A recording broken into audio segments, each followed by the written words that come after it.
성적이 뒤에서 세는 게 더 빨랐거든요. 잘 됐어요. 지금은 거의 제일 잘하고 앞으로도 계속 잘할 것 같아요. 이런 경우의 특징이 뭐냐면 몇 가지가 있는데, 첫 번째로는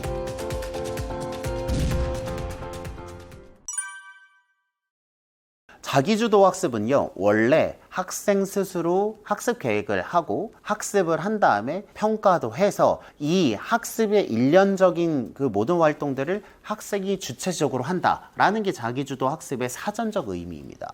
근데 이 자기주도 학습이 잘못 알려진 게 뭐냐면, 이 얘기를 들으면 학부모님들이 그럼 너 알아서 해 라고 이제 문제집 주고 시계 주고 그 방 안에다 학생 놓고 알아서 공부하라고 시키면, 문제는 학생이 이걸 어떻게 해야 될지 모르는 거예요. 그래서 자기주도 학습의 본질이 학생이 처음부터 끝까지 모든 걸 하는 게 아닙니다. 자기주도 학습의 본질은 뭐냐면 학생이 주도권을 가지고 학습을 하는 겁니다. 그 주도권이라는 말이 어떨 때는 내가 혼자 하는 거일 수도 있고요, 어떨 때는 선생님의 도움을 받을 수도 있고요, 어떨 때는 내가 독서실 가서 공부하는 거일 수도 있고요, 어떨 때는 카페를 가는 거일 수도 있습니다. 하지만 그 학습을 하는 데 있어서 학생이 얼마나 주체성을 가지고 주도성을 가지고 그 학습 설계를 하고 진행을 하느냐가 이슈인 거지, 그 모든 거를 아무 지원 없이 하는 게 아니기 때문에 학원을 다닌다고 해서 학생이 자기주도성이 없는 게 아니거든요. 그렇기 때문에 학생이 스스로 의사결정할 수 있는 영역을 조금씩 넓혀가면서 스스로 자기의 학습을 선택할 수 있는 권리를 주는 게 진정한 자기주도 학습의 의미다라고 이해해 주시면 좋을 것 같습니다.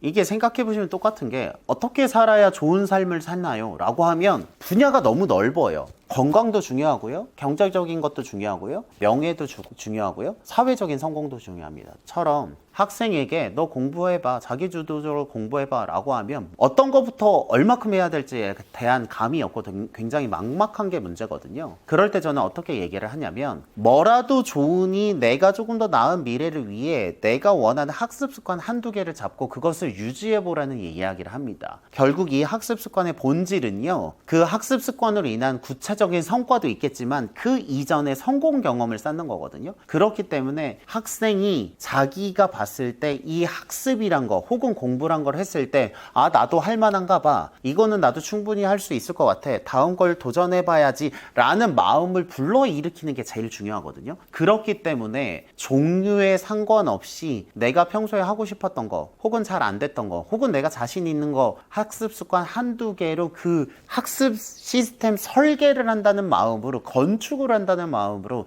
벽돌을 하나씩 쌓아간다면 그 문제들을 충분히 해결할 수 있을 거라고 생각합니다. 단계 자체는 상식적입니다. 첫 번째로는요, 습관 마인드 갖추기고요. 이 습관 마인드 갖추기에서 제일 중요한 건 작은 것으로 시작해야 되고요. 둘째는 안 해봤던 걸 하는 거기 때문에 잘 안 될 수 있습니다. 그 잘 안 될 수 있다는 게 당연하다는 걸 생각하고 계속 도전하는 게 중요하다라는 게 마인드 갖추기고요. 두 번째로는 그럼 습관을 선택해야겠죠. 저희들이 제일 추천하는 건 뭐냐면, 남에게 자랑할 수 있는 습관을 추천드려요. 왜냐하면 그렇게 되면 대략적으로 선택하는 습관이 학습에 도움이 될 가능성이 높고요. 세 번째로는 그렇게 되면 습관을 계획해야 되거든요. 습관을 계획하는 게 무슨 말이냐면, 어떤 방법으로 언제 어떻게 할 것인가 를 고민을 해야 되는데요. 그 과정이 굉장히 창의적이어야 합니다. 제가 했던 것 중에 하나가, 예를 들면 그 사무실에 불 끄기 습관이 있잖아요. 저희는 이제 수업이 10시에 끝나니까 불을 꺼야 되는데 맨날 그 까먹고 불 켜고 퇴근을 하는 거예요. 그럼 불 끄기 습관을 하는데, 저희가 찾아낸 궁극적인 방법은 뭐냐면 블루투스로 그 스위치들이 연결이 되거든요. 그러면 콘센트에 시간 타이머를 걸어서 10시가 되면 자동적으로 꺼지게 해요. 그러면 굉장히 적은 에너지로 불을 끌 수 있잖아요. 처럼 학생이 굉장히 적은 에너지로 우리가 원하는 학습 습관을 유지할 수 있는 형태를 만드는 게 중요하다라는 말씀을 드리고요. 그리고 네 번째로는요, 그렇게 정한 습관을요 시작하고 유지하는 겁니다. 여기에서 제일 중요한 건요, 지속해야 되잖아요. 지속을 하려면 누적 숫자라는 걸로 내가 했던 습관들을 숫자를 쌓아서 계속 기록하는 게 중요하고요. 두 번째로는 친구들과 함께 하는 게 훨씬 더 좋은 것 같아요. 그래서 누적하고 친구들과 함께 하고, 그리고 학습 결과가 잘 보이게 하고요. 마지막으로는 습관을 성찰하고 평가하기인데요. 그렇게 했던 습관을 한 텀이 돌잖아요. 그러면 내가 이건 잘했네 혹은 이건 못했네 라고 평가를 해서 이걸 보완해서 다른 습관으로 넘어가는, 이게 5단계인데요. 이게 상식적이거든요. 상식적인데 그것을 실제로 5단계에 맞춰서 내 아이에게 맞는 학습 습관을 만드는 게 훨씬 더 중요하다라는 말씀을 드리고 싶습니다. 이 메타 인지가 공부를 잘하는 학생들에게 화두가 되는 굉장히 중요한 단어거든요. 이게 유행처럼 요즘 되게 소위 말해서 핫한 단어인데요. 핵심은 이거입니다. 메타가 큰 이거든요. 인지가 인지하다잖아요. 큰 인지라는 게 내가 무엇을 알고 무엇을 모르는지를 안다 이거든요. 그런 관점에서 보면 학생들은요, 들었을 때 안다고 해요. 근데 실제로 말해보라고 그러면 모르거든요. 그렇기 때문에 이 메타인지를 확인하는 유일한 방법은요, 그 학생이 알고 있는 거를 쏟아보는 겁니다. 결과물을 해보는 거라서 저희 대치동 캐슬 학습센터에는 수학 개념을 배우고요, 배운 개념을 백지에 써보라고 시켜요. 백지에 써보면요, 글씨가 되게 엉망인 건 둘째치고 내용이 빠져 있거나 틀리거나 다양한 이제 현상들이 일어나거든요. 이런 걸 통해서 아, 내가 알고 있는 게 진짜가 아니구나 라고 확인을 하는 게 중요하니까요. 그렇게 백지에다 개념을 써보거나 아니면 다른 사람들에게 설명을 하거나 하는 연습을 하신다면 메타 인지 능력을 향상시킬 수 있는 좋은 방법이 됩니다. 의외로 하드웨어가 뛰어나서 압도적인 전투력으로 명문대에 간 학생들의 비율은 제 생각엔 그렇게 높지 않은 것 같아요.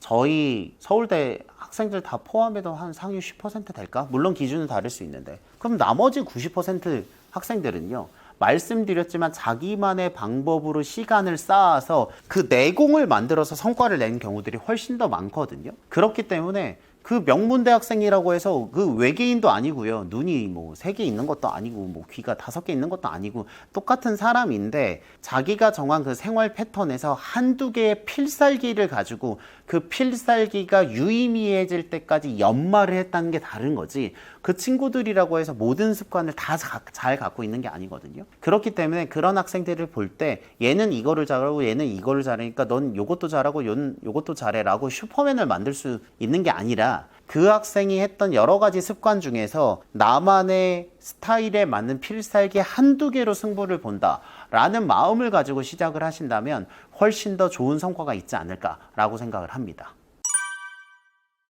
정확히 말씀드리면 제가 가르치고 있는 학생 중에 한 명이 딱 그런 케이스거든요. 처음 시작할 때 되게 어려워했어요. 그래서 뭐 소위 말하면 성적이 뒤에서 세는 게 더 빨랐거든요. 근데 그 친구가 굉장히 힘들어하고 어머니도 당연히 힘들어하죠. 근데 잘 됐어요. 지금은 거의 제일 잘하고 앞으로도 계속 잘할 것 같아요. 이런 경우의 특징이 뭐냐면 몇 가지가 있는데, 첫 번째로는 그 방향을 지도하는 선생님과 학부모와 학생 사이의 신뢰가 높습니다. 안 됐잖아요. 근데 돼야 되잖아요. 그럼 이 사람을 믿어야 돼요. 그렇기 때문에 이 사람의 방법에 대한 믿음이 있고요, 첫째. 둘째는 그 믿음을 구현하기 위한 습관, 저희는 습관을 좋아하니까 그 습관을 하기 위해 고통과 노력이 필요하잖아요. 그 노력을 쌓았어요. 그러니까 요령은 없고 일단 쌓기는 했습니다. 그리고 세 번째로는 한 번에 터져요. 대개 보니까 1년 정도는 고생을 하다가 어느 시점에 얘가 언제 이렇게 공부를 잘했지? 라고 생각이 들 만큼 한 번에 좋아지거든요. 그래서 제가 학생들을 지도하면서